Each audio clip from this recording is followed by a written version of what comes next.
Sarah pays her credit card off in full every single month. She's never paid $1 in interest in her life. She thinks she's beaten the system. She hasn't. She's the system's favorite customer, and the reason will make you look at your wallet differently. Let's set the stage. Sarah and her coworker Dan both have the same credit card, the same $3,000 average monthly spend, the same 2% cash back. Sarah pays her balance off in full every month. Dan carries a balance and pays the minimum most months, sometimes catching up, sometimes falling behind. On paper, Sarah looks like the winner. No interest, free cash back, financially responsible. Dan looks like the cautionary tale, paying 22% APR on a balance that barely shrinks. That's the story everyone tells. It's not the full story. Here's what neither of them sees. Every time Sarah swipes that card, the merchant pays a fee. It's called an interchange fee, and it runs somewhere between 1.5% and 3.5% of the transaction, depending on the card and the merchant category. On her $3,000 a month in spending, that's roughly $60 to $100 a month flowing from the merchant to the bank, not from Sarah, from the store. Multiply that across every cardholder who pays in full across the country, and you get a number most people have never heard. Interchange fees generated over $172 billion in the most recent full year of data. That money didn't come from people carrying debt. It came from swiping a card at the grocery store, the gas station, the coffee shop. Sarah funded a chunk of that $172 billion and never wrote a check for it. Quick thing before we go further. The only reason Sarah comes out ahead in this story is that she's using a card that hands back more than it costs her. Most people are using a card that does the opposite. I'll show you exactly which one I use and why later in this video. It's linked below if you want to skip ahead. Now back to Sarah and Dan. Dan's story looks worse. And in some ways it is. He's paying real interest, real money on a real balance. But the bank makes money off Dan two different ways: the interest he pays and a smaller cut of the interchange fee on the same purchases. Sarah only feeds the bank one way. But here's the twist nobody explains. Banks don't actually love Dan as much as you'd think either. A cardholder who never pays and eventually defaults costs the bank money in charge-offs, collections, and write-offs.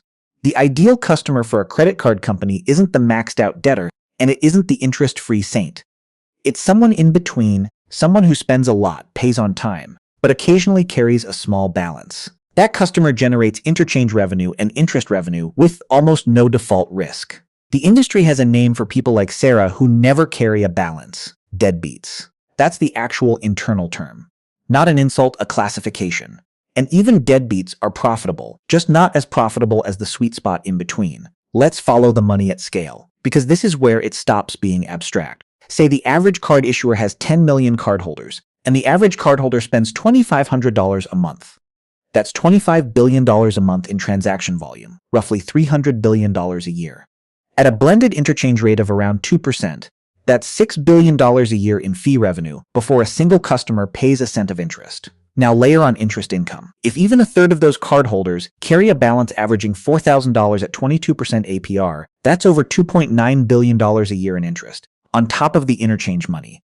Add annual fees, late fees, and foreign transaction fees, and you start to see why credit cards are one of the most profitable products in all of banking, consistently generating return on assets several times higher than a bank's mortgage or auto loan portfolio. Now here's where the story flips again, because this isn't a one-sided extraction. Merchants pay the interchange fee, but they don't eat it quietly. They build it into their prices.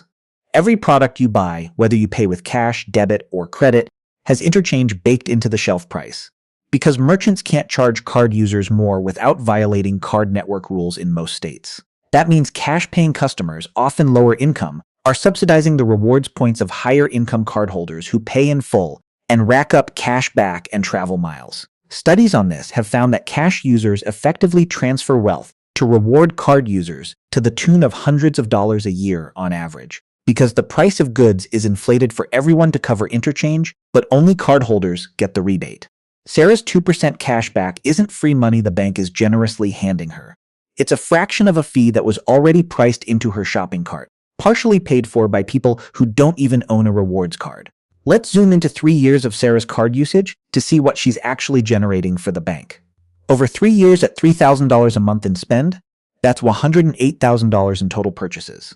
At a 2% average interchange rate, that generates roughly $2, $160 in fee revenue attributed to her spending, paid by merchants, priced into goods. In exchange, she earns 2% cash back, about $2,160 in rewards. It looks like a wash on the surface. The bank made $2,160, she got $2,160 back. But the bank didn't pay that $160 out of its own profit.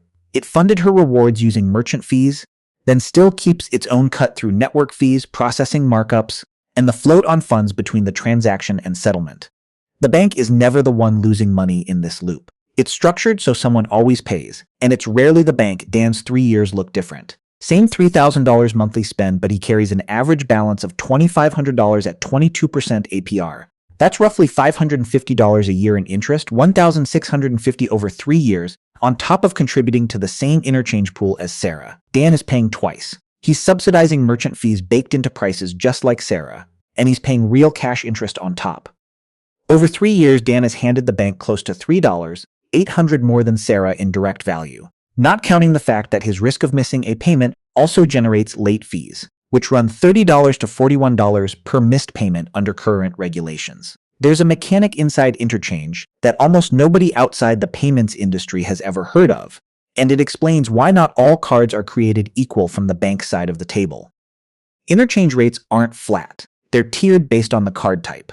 A basic no rewards debit card might carry an interchange rate around 0.05% for large banks under regulatory caps, or higher for smaller banks exempt from those caps.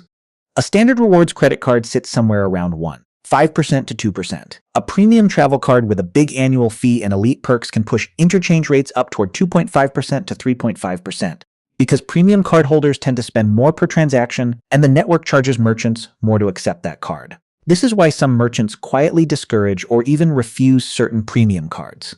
It's not snobbery, it's math. A restaurant accepting a $200 dinner bill on a premium travel card pays a meaningfully larger fee than the same $200 bill on a basic debit card, and restaurants run on margins thin enough that the difference actually matters. This is exactly why the card you pick actually matters.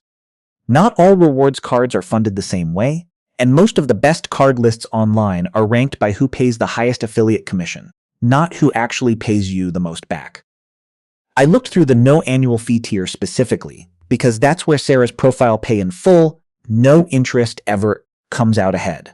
The one I landed on and actually carry is linked in the description. No commitment to click it, but if you've been meaning to switch cards anyway, that's the one I'd point you to. Alright, back to the tiering, because it explains why the most generous rewards cards are reserved for people with the best credit. This tiering also explains something that confuses a lot of people. Why the most generous rewards cards are reserved for people with the best credit and the highest incomes. It's not because banks like rich people more. It's because higher spending, lower risk customers generate more interchange volume and less default risk, which funds richer rewards. The reward isn't a gift for good behavior. It's a revenue sharing arrangement, and you only get invited to share in the revenue if your spending profile is valuable enough to justify the cut. By year 5, the picture sharpens. Sarah has spent $180,000 cumulative, earned roughly $3,600 in cash back, and never paid a cent of interest. She thinks she's optimized the system. Dan has spent the same amount, paid somewhere around $2,750 in interest over 5 years, and is still carrying a balance close to where he started, because minimum payments barely touch principal when the APR is doing most of the work. This is where the story that everyone tells, the responsible saver beats the reckless spender story, actually holds up. Dan is losing real money that never comes back, but zoom out past personal outcomes to the institutional level, and both of them are functioning exactly as designed. Sarah generates steady, low-risk fee revenue. Dan generates high-margin interest revenue with more risk attached. The bank is diversified across both of them and millions like them. And both outcomes are profitable for the house. By year 10, the gap becomes the whole story. Sarah has spent $360, $1,000 cumulative, and collected roughly $7,200 in cash back, still without paying a dollar of interest. Dan has spent the same $360, but his interest bill has compounded into something closer to $6,500 to $7,000 over the decade, and depending on how disciplined his payments were in any given year, his balance may not be meaningfully smaller than when he started, because minimum payment structures are designed to stretch repayment as long as legally possible. At this point, Dan has paid the bank almost as much in pure interest as Sarah earned in 10 years of rewards. Same spending, same card network, same interchange system underneath both of them. One walked away close to even with a decade of free purchase protection. The other walked away having funded a meaningful chunk of the bank's shareholder returns for a decade, on top of what he actually bought. If I only told you interchange fees are a hidden tax, I'd be doing what half the finance channels do, cherry-picking the villain and ignoring the trade-offs. Rewards cards genuinely do put real money back in the pockets of people who pay in full, and if you're disciplined, that money is functionally free. The interchange system also funds fraud protection, purchase protection, extended warranties, and dispute resolution that a debit card or cash transactions simply doesn't offer. If your card gets compromised, you're not liable for the fraudulent charges in almost all cases. Try getting that same protection with cash. There's also competition working in the consumer's favor here that people underestimate. Interchange fees have faced regulatory caps in some categories, most notably on debit cards after the Durbin Amendment, which cut debit interchange nearly in half for larger banks. That regulation shows the system isn't untouchable. It responds to pressure, and consumer advocacy groups continue to push for similar caps on credit interchange. The Durbin Amendment only capped debit interchange, not credit, and that distinction matters more than people realize. It capped large bank debit interchange at roughly 21 cents, plus 0.05% of the transaction, down from an uncapped average that had been nearly double that. Banks responded predictably. Many eliminated debit rewards programs almost entirely once the regulation cut into that revenue stream because the reward had been funded by the very fee that just got capped. Credit interchange was left alone, which is exactly why credit card rewards have stayed rich and even expanded in the years since Durbin passed, while debit card rewards quietly disappeared from most major banks. That's not a coincidence. It's the clearest real-world proof that these rewards are downstream of the fee, not independent of it. Cap the fee, and the reward evaporates almost overnight. So who actually wins in this system identifiably?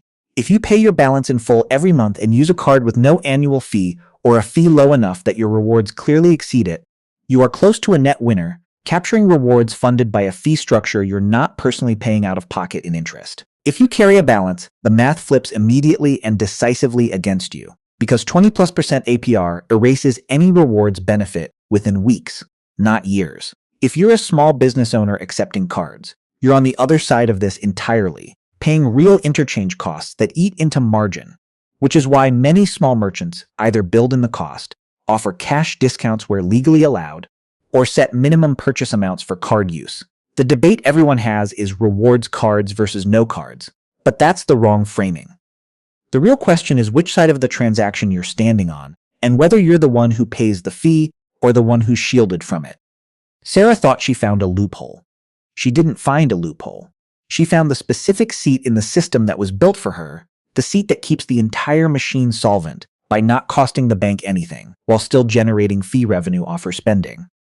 Dan thought he was just a regular guy using a normal card, and he ended up funding both sides of the machine, the merchant fees and the interest. Neither of them ran the actual numbers. Neither of them asked why the reward exists in the first place, or who's really paying for it before it ever reaches their statement.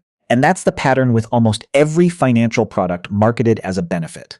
Somewhere in the chain, someone is paying for the thing that feels free. The only question worth asking about any card, any account, any reward program is the same one. If this is free for me, who's actually paying? And what happens the day I'm not the one they built it for? That's the actual math behind the card sitting in your wallet right now. If you want to be Sarah in this story instead of Dan, pay in full, collect the rewards, never fund the interest side of the machine. I put the exact no annual fee card I switched to in the description below, along with why it beat out the 3 other cards I compared it against. Click through. It takes 2 minutes to check if you qualify, and it costs you nothing to look. And if you want more of these breakdowns, the hidden math behind savings accounts, car financing, insurance, all the stuff that's designed to look free, subscribe, because I'm doing one of these every week. See you in the next one.